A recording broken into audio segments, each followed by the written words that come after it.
Our football team's preparing for Memphis. We put that last game behind us. It's important. They've got a short memory, and we move on and prepare for a Memphis team who's got a new coach. It's got them playing extremely hard. If you watch those guys play, they don't look like a 1-7 team. They got their defensive front, as you know, a year ago was good. A lot of them are in the NFL now, and they've replaced them with other good players. So we got to worry about us this week and worry about getting better. No, we're not concerned about the weather. We'll go out today and practice and like we normally do and go get ready to play. It's pretty easy to get these guys focused. 2 weeks ago they ran UCF for about 280 yards.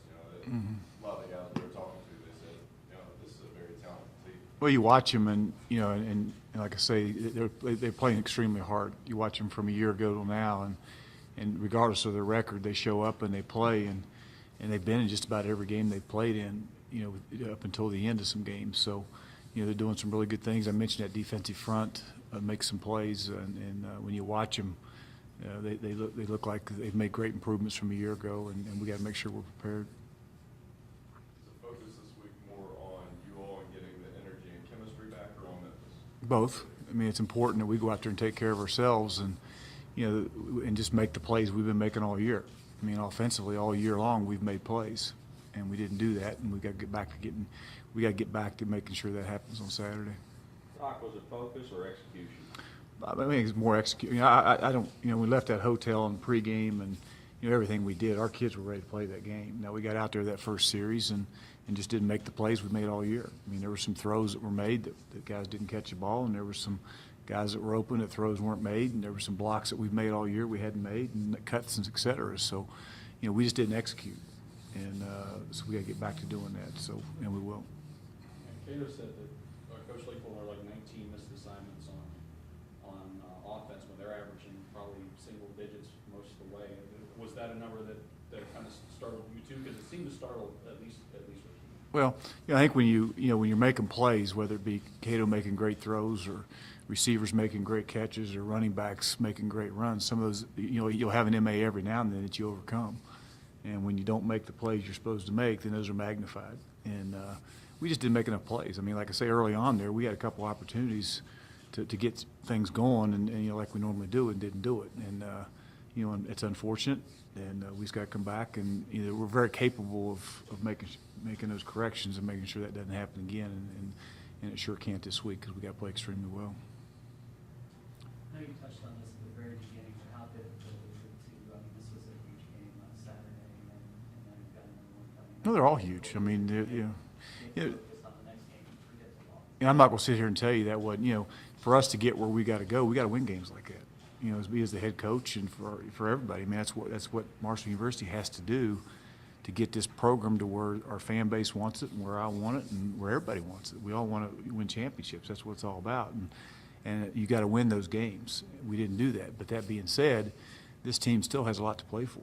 I mean, this team got 4 games left and 1/4 of the season, and it can accomplish more than any other team in this conference has ever done. I mean, you got the opportunity to go win 6 conference games. You got the opportunity to go participate in the bowl game. I mean, who knows what's going to happen? I mean, this time last year we're sitting so-called in the same boat, and we're a 2-point conversion from playing for the championship at the end. If Central Florida makes that 2-point conversion against Southern Miss, guess what? We're going back to Houston. So you never know. I mean, our kids have to understand there's a lot left to play for. We got 1/4 of our season. We got to focus on Memphis, take them one at a time. At the end of the year, let's look up and see where we are. But, are we disappointed? Yeah. As a head coach, I'm disappointed. Our kids are disappointed, and I'd be disappointed if our fan base did. I don't want to be anywhere where our fans don't care. There are places that happens. I don't want to be the head coach at one of those places. I want to be a head coach at somewhere where our fans are upset because we don't win. That's what it should be, and I have no issue with that. So, our goal right now is to work extremely hard to get prepared for Memphis and take them one at a time and go play Memphis, and we'll worry about the next one. That was one of the things that a lot of the guys talked about yesterday, were that they were disappointed for the fans, and even the young players are really starting to understand how much this means to this community. Sure it does. And there's no question. I mean, that's why this job is a special job. And that's why it's a great job, and that's why we're going to get back to winning championships, is because what this football program, I've said it many times, of what this football program means to its fan base because of what we've gone through, with the crash and the whole deal. And it's important to our kids. And, you know, we try to do a good job as a staff of making sure our kids understand what they do mean to the community, what they do mean to the fan base, and how important it is for us to go win football games for them. And our kids understand that, and you know, they believe that. Their defense seems to be able to cause a good bit of commotion in the backfield. At Betty, especially 7 sacks, 9 tackles for loss. What are they doing that you've seen that allows them to really? You know, they're very similar offensively and defensively, and what I mean by that is offensively they create a lot of issues because of what they do. You know, they run triple option, they run midline option, they run, you know, a lot of different things to create problems for our defense. And then you turn around on defense, and they do a lot of things that create you know, they're a 3-down look that they're bringing people from all over the place. You know, they're very similar to, you know, Southern Miss had done a lot of that a year ago, and going into our game, we thought that's what we were going to get a lot from Southern Miss. We ended up not getting that. So what they do at Memphis is they do a great job of creating chaos with what they do, because they're a 3-down front, and they bring a lot of pressure off the edges, and they bring people from all different places, and they're constantly creating pressure for you, which creates some negative plays. Now, they've given up some plays because of that, but they also create negative plays because of what they do. That sort of magnifies the communication factor to eliminate the missed assignments too. Yeah. The good thing is we worked it 2 weeks ago, you know, because we thought we were going to get it, and we've worked it all along, you know, with some other 3-down fronts, but we've worked that prior to this week, and we'll do a good job this week of making sure we see all those different looks we're getting. But you're right. I mean, you got to be able to identify it. And, you know, the one thing about you know, playing against a 3-down front, it's a lot easier to disguise your indicators as far as where you're bringing the pressure from with a 3-down front. So that creates a little bit of an issue for you, but we'll work hard at getting that done. Special teams have got another good return guy. It seems like you see one of those every week, but I know you had to be disappointed with giving up the 2 No question. returns. No question, Woody. I mean, it's unacceptable. I mean, you just don't do that. And, you know, to go. What do you do to fix that, Doc? Well, personnel is one deal. I mean, you got to get good people on there, and we thought, you know, we've made a couple changes personnel-wise, but, you know, it's like anything else. I mean, guys got to get in position to make a play, and you got to make it. And unfortunately, that didn't happen, and we got to make sure that we get guys that can. You know, what happens to you is when you get some guys banged up and hurt, you know, your special teams suffer a little bit because of it, and.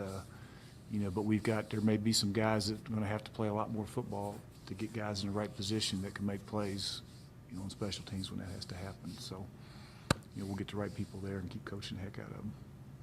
Speaking of being banged up. Well, I mean, you know, but you know what? You're going to be all right. You know, with the exception of Devin Arrington will not play. Other than him, there may be some guys not practice, but by the time the game rolls around, we should be fine.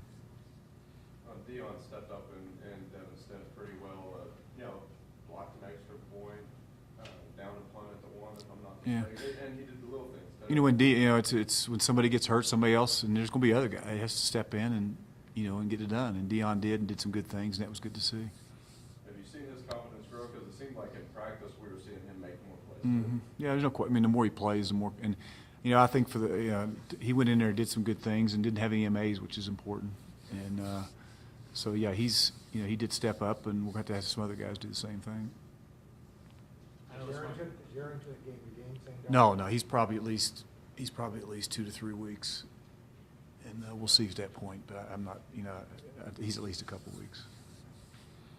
I know this might be a silly question, and it's not the Hawaiian coast out there, but I mean, do you feel at least a little bit lucky that a lot of the craziness that even you're seeing in where you're from in Hurricane or in Charleston didn't get all the way to here, so it's not the best practice weather, but it's still manageable? We can get out, and you know, it is what it is, and you know, you just can't worry about what you can't control, and we'll go out and do the best. You know, we'll go out and practice and get accomplished what we have to get accomplished, and I think that's just another example of how important these new facilities are for us, you know, to prepare, because you know what, you get in a situation this time of year or even later in the year if you're preparing for a bowl game or whatever you're doing, and you may not get out for 2 weeks, you know, and so that's why it's important that we continue to get these facilities built and continue to go in that direction.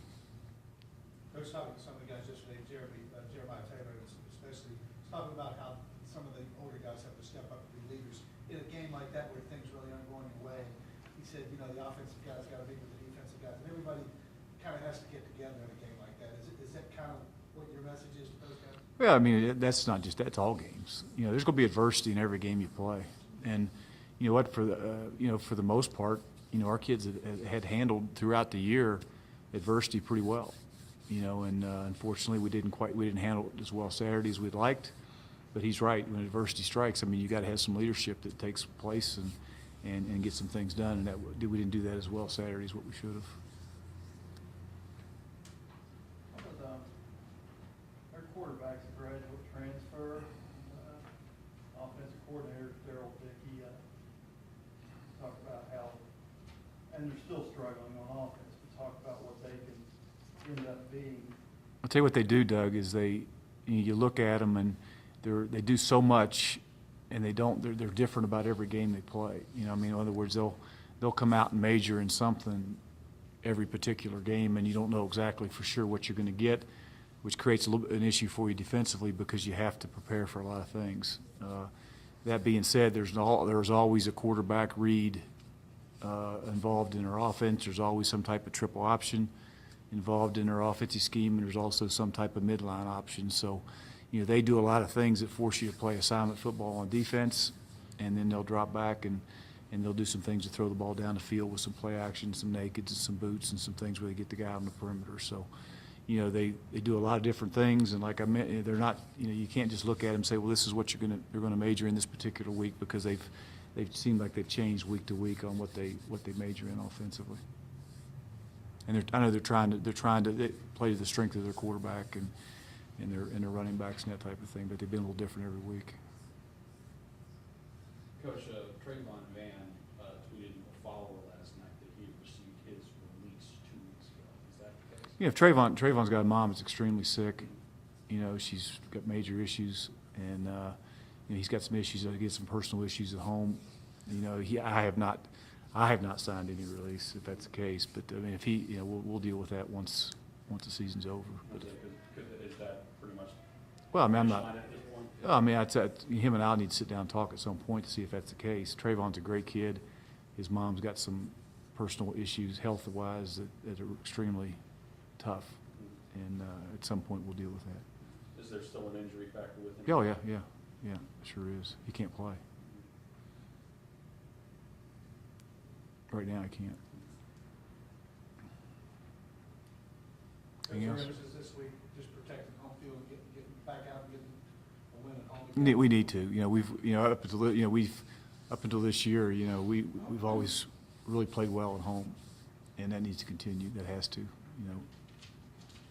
Doc, would you say anything specifically? I mean, you know, we're hearing it from the fans on the radio that are just, you know, they're very concerned about 3 losses in a row, obviously at home. And, you know, what would you say to them about coming out and supporting this team in these Well, I think 4 games left, 2 at home? I think I'd say the same thing I've told our football team. You know, I mean, we got a lot to play for, and you know, I mean, we got a lot to play for. You know, like I said, and same things I mentioned to you earlier. And it's important that we come back Saturday and we play extremely well, and we will. We will. Have any contingencies at a cornerback where you're playing 3 and, I mean, you tried to put Trevon in there and that's obviously not going to pan out. Well, I mean, we have. A couple injuries. Yeah, we got you know, we got a couple Artie Holmes, and we've got Derek Robinson. We got 2 guys that are walk-ons that practice and play, and at some point, I mean, if they got to play, they'll play. I mean, and, you know, we've had some. That's one area that we've had, you know, with AJ Leggett with shoulder surgery and Roberts breaking his ankle. I mean, we went from a lot of depth to being pretty thin there. But hey, you know what? At this point in the year, it is what it is. I mean, there's other guys that got to go play, and we can't control that. And you know, I think that being said, I think by the time we roll around on Saturday, those 3, you know, Pack and Thomas, Derek, and you know, and Baxter are going to be able to play. But you know, if they can't, then those other 2 guys go in there and play. That's all. There is nobody else unless you can play corner, Doug. That'd be an ugly sight. I know that. But that's all we got. Good. Were you happy with how Raheem dealt with the adversity from this UCF game compared to the last UCF game? Oh, I am. I mean, I'm not happy with anything. We lost a game, you know, and I mean that is what it is. I mean, that's what he's supposed to do. I mean, he's not supposed to. But you know, we lost a game, and we got to get better.